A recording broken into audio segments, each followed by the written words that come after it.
Haibo guysini. Haibo. Haibo. I'll explain the haibo later. Welcome back. Thank you firstly for everyone who has watched my videos, who's subscribed, and who's commented, known and unknown. I truly appreciate the support. I hope you find value in the content that I'm sharing. If you have any further tips or questions that you have, or whatever it is that you need to actually extract value from this platform or these videos, please do share it with me, whether it's in the comments.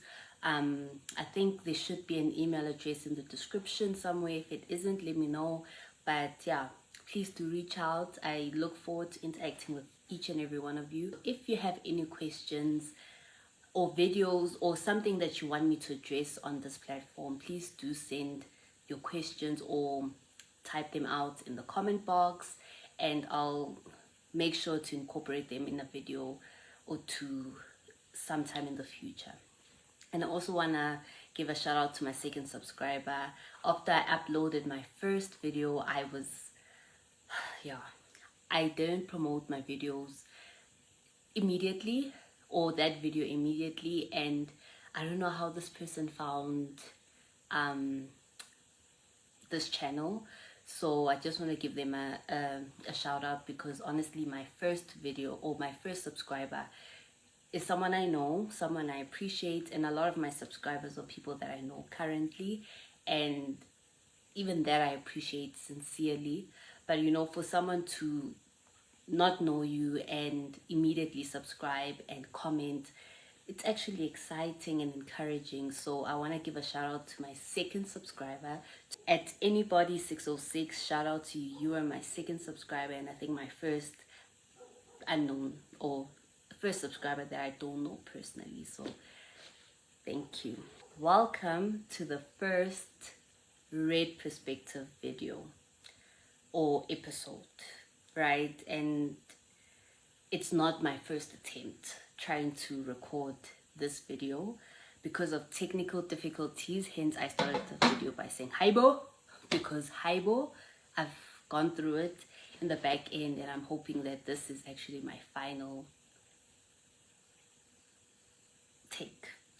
And if it is, I'm also gonna take the opportunity to record a bit more. So I will try to catch up, and that catch up will be, I guess, videos for next week. So that's a very long introduction, but welcome back.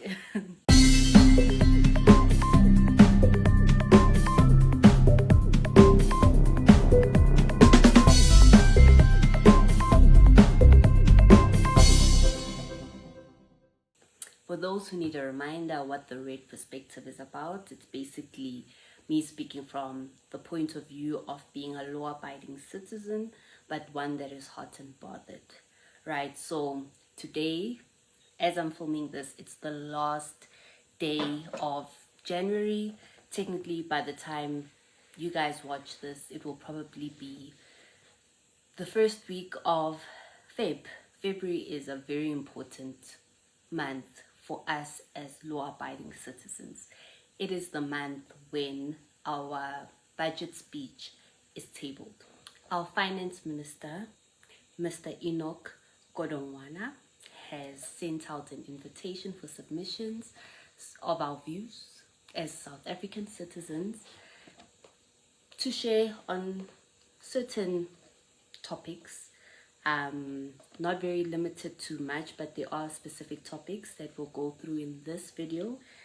And basically we submit these to National Treasury using a link that I'll put in the description box below. And we're asked to keep the contributions concise, up to 300 words. We can also tag them on their various social media accounts. I'll link the link to the statement that has the link to the Treasury platform that we are submitting to, and submission should be done by the 16th, or the deadline of the closing date is the 16th of February. So you'll see this in February. I encourage everyone to submit. Let's flood Treasury's tip box.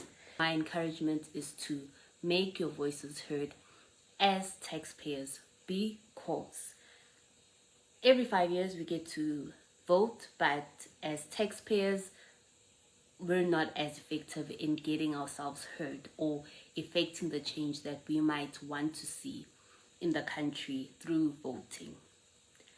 Simply because we are a small minority of the population as taxpayers, and the people that don't pay taxes are a majority.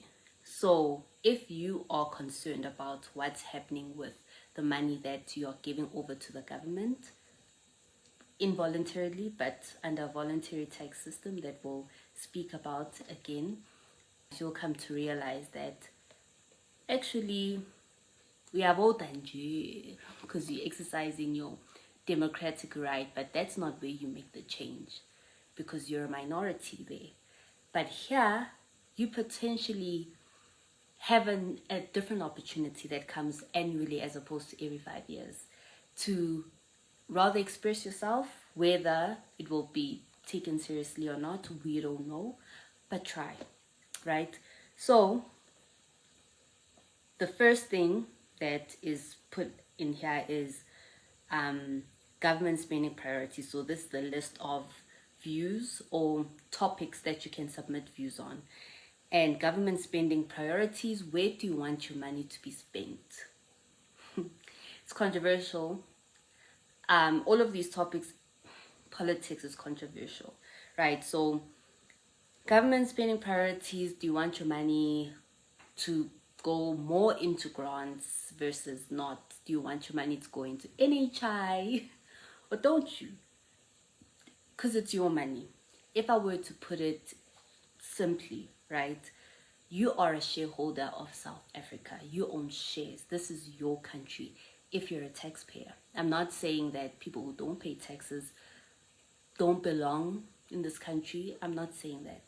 What I'm trying to say, in the real world, if all things were equal, if there was justice, right, I think people that pay taxes should have a certain bargaining power that we currently don't. And obviously, the more you pay, the more power you should have. We have perceptive power or perceived power.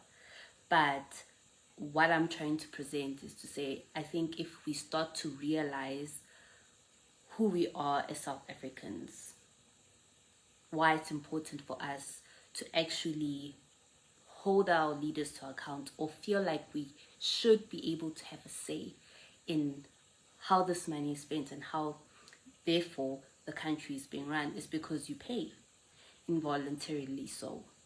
And if you had to buy stocks in a company so that you could have ownership of that company, let's say the shares are going for R1 and you buy one share, and I then come and buy 10,000 shares, and then someone else comes and buys 1 million shares, do you agree that you paid R1, I paid 10,000 Rand, and the other person paid R1,000,000? It's not the same money. The value is not the same. And what the government can do with the various contributions is not the same, right? And therefore, I think the more taxes you pay, the more influence you should have in certain decisions. But the fact that you pay at all, I believe you should be able to voice your opinion at least, right? And hold people to account because it's your money. It's your money. And, or rather, it's your company. It is your country. They should be stewards of that which they receive from their citizens, government that is. So, government spending priorities. Addressing a large budget deficit, meaning they spend more than what they receive. And they might, or they asking, do you have any views or suggestions on how to reduce this and hopefully eliminate it, right? I don't know how much it is, but we're in a deficit. Stabilizing state-owned entity finances. Every other day, SAA is being bailed out. It's going through business rescue. And there's a lot of people that are knowledgeable in this country you can contribute here, right? Like, technically speaking, a lot of state-owned entities are not either run well or something is going on there because the finances are always kind of going south. So if you have something to say, or if you have views, or if you have recommendations to the government, you can submit that. Energy and water investments, right? ESCOM is a hot topic of late. Remember when we used to have load shedding? Yeah, load shedding.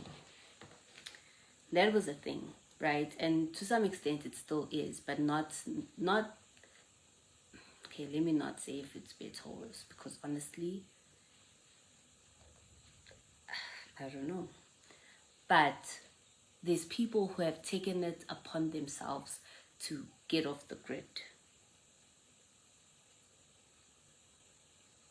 And now it's almost like they're being penalized for it. So if you have something to say, you have recommendations, voice them out. Don't be frustrated by yourself, right? And tax policies.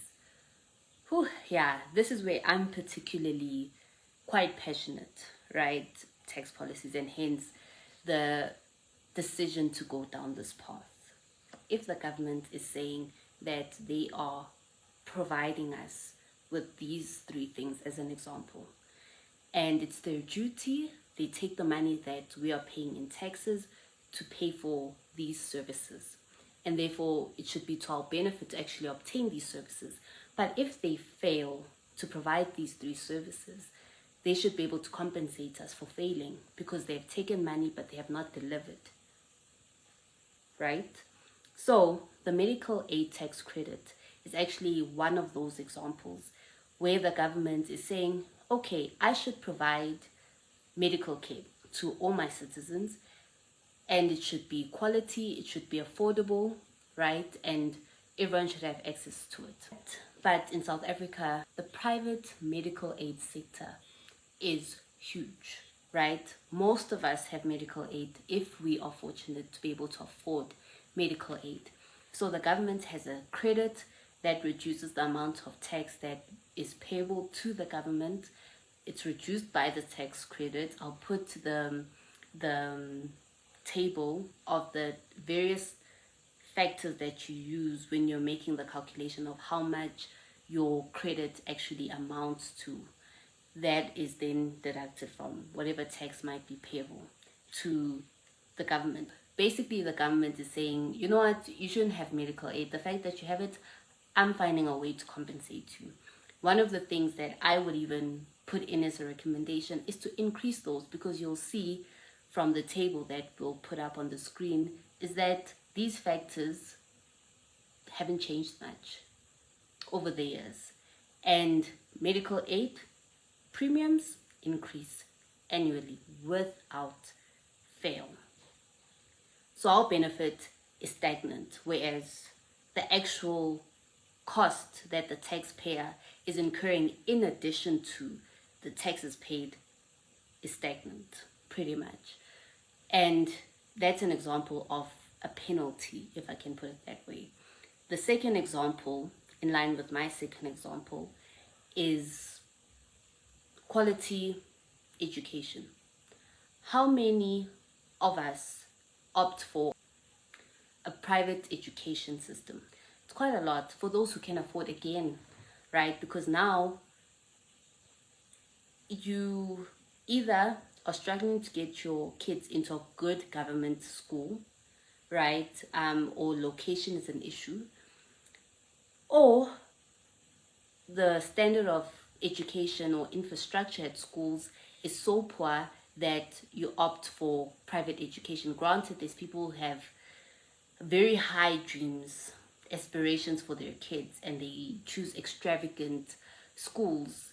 That shouldn't be the standard per se, but I think the principle still holds, right? That people will go for a Model C school or a, like, I don't know, a non-fully government school at times, right? And I honestly think, because there are government schools where kids don't pay anything, And it's not necessarily justice, or it's not just where one group of citizens is treated differently to another. Granted, there also has to be justice in the sense that there are people that are less privileged than others and certain opportunities are afforded to them. I get it, right? But I'm just saying that in terms of the government being the government, they shouldn't take care of one group and neglect the other. The benefits might be different, but I think an effort has to go into taking care of all kinds of citizens, because it's also just to actually pay for something and get it, like the system of exchange, to pay for something and get something in return, right? Not everything is a charity, and taxes are definitely not a form of charity, right? So taxpayers are not opposed to paying taxes for the benefits of the less fortunate, the less privileged, but it's very unjust that we pay double all the time. So we pay taxes and then we pay outside of the government system, the public system, to then still live. That's also what makes the cost of living very high. So in an ideal world, there should be a credit for if you then have to pay school fees outside of the government system. Third example, you can all tell me if I'm tripping, please, or someone can tell me if I'm tripping. If my ideas don't make sense, like I said, it's in an ideal world. Obviously, there's a lot of technicalities that you have to look at, but in an ideal world, I'm saying that where the government has said, I'll do X, Y, and Z, and they fail to do X, Y, and Z, they should be able to compensate the taxpayer that they have failed, right? Then you have, as an example, transportation system. In first world countries, we get taxed more than first world countries, and we get less from our taxes. That's a form of injustice, right? So anyway, transportation system, the fact that you have a car, I don't think the business kilometers allowance deduction thing is sufficient. The fact that you own a car, I think you should get a deduction, especially if you own a car because of the failure of the public transport system.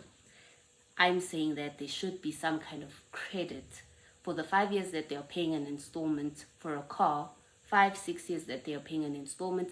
I think there should be some kind of credit. You may then ask me, well, for if the government pays for all these things, how much money will they have left to do anything? Whew, that brings me to a different discussion.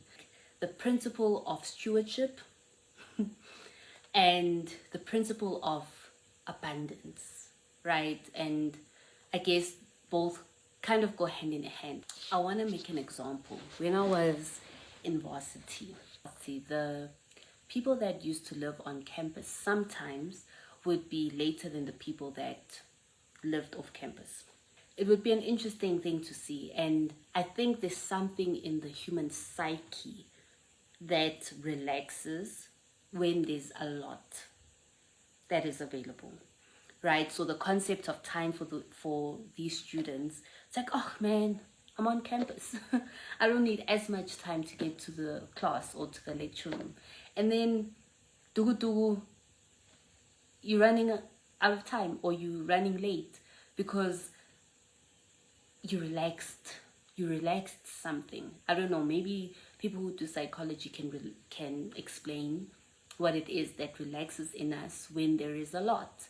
And hence we even have a show called I Blew It, right? And even the people that are not earning millions or getting millions, just look at your salary. If you honestly evaluate your behavior when you get paid, you walk different. I mean, hi man, you feel yourself after payday or on payday, or the excitement leading up to payday. It's just something that abundance does to us as human beings. And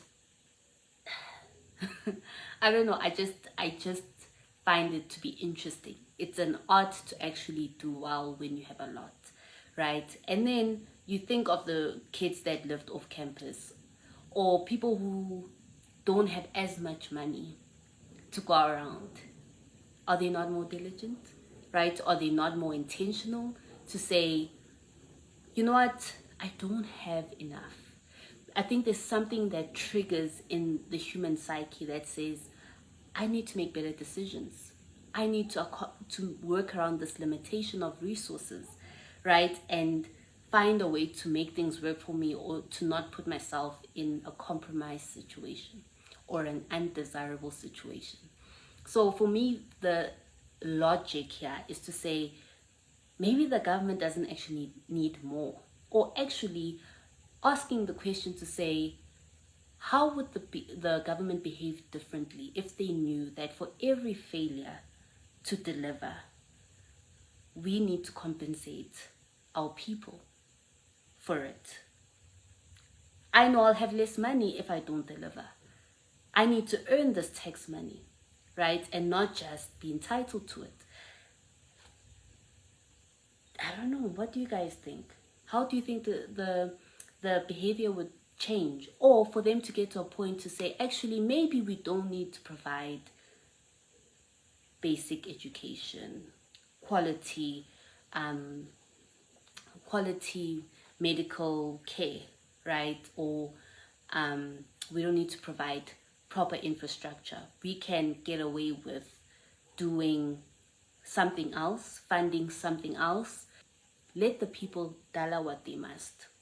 Let us not tax them as much so that they have enough disposable income to dollar what they must. I think that's a balance, as opposed to let's take more, right?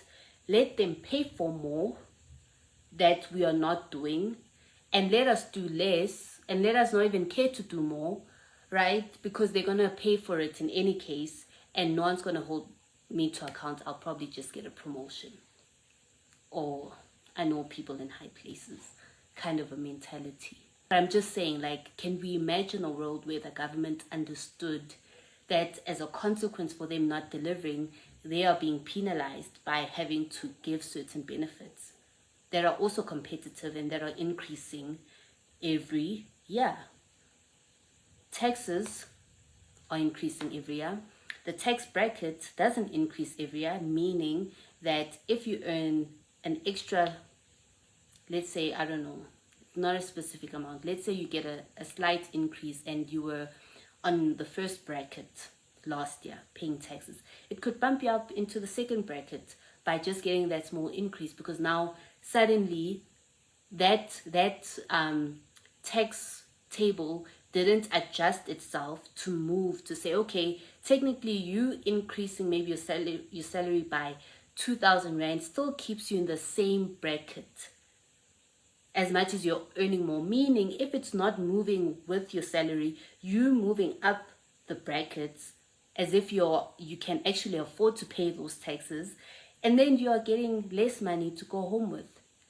Your takeaway money is diminishing because certain things are not moving as they should. So taxes are increasing, the benefits for those taxes are decreasing, the amount of work that the government does decreases, yet the cost of living is increasing. It's just a very big imbalance that I consider to be injustice. So I'm just posing theories, right? I'm sure smart people could give me reasons why what I'm saying wouldn't work, but I'm just saying, like, is it a lot actually to ask for justice, or some kind of attempt at justice, right? Or an attempt at a just process or tax policies? As you can see, I'm very passionate about tax policies. So that's why I think I've taken the path that I've taken, not because I just want to help collect more taxes, but also to see what solutions exist around the tax system to try and make it more equitable, more just towards the citizen that actually owns this company without choice. It's not our choice to own it. And the more you increase taxes, the greater the stake of our ownership and control should be, right? So I don't know. It works. Well, it's a principle that's followed everywhere else. Shouldn't be inconsistent now when it comes to the government, right? And then the other areas where we can submit views on is debt sustainability, municipal finances, and any other economy related topics. So my encouragement is, if you feel as passionate about any of these topics that are outlined in the statement, please take some time out to submit something. I'm not saying that the government will do good on these submissions, but I'm also saying at least try. I don't know. Hopefully they will. Hopefully they will. So this brings me to the end of this episode. I think it's long enough. I'll still continue to record, I think, 2 more episodes. In those episodes, we'll go through what a voluntary tax system is and what the role of the government or the role of the finance minister and treasury are within the government.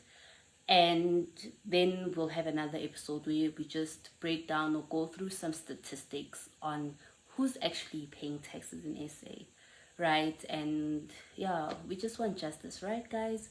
Right? Yeah. So thank you for tuning in. Hopefully you got to the end of this video.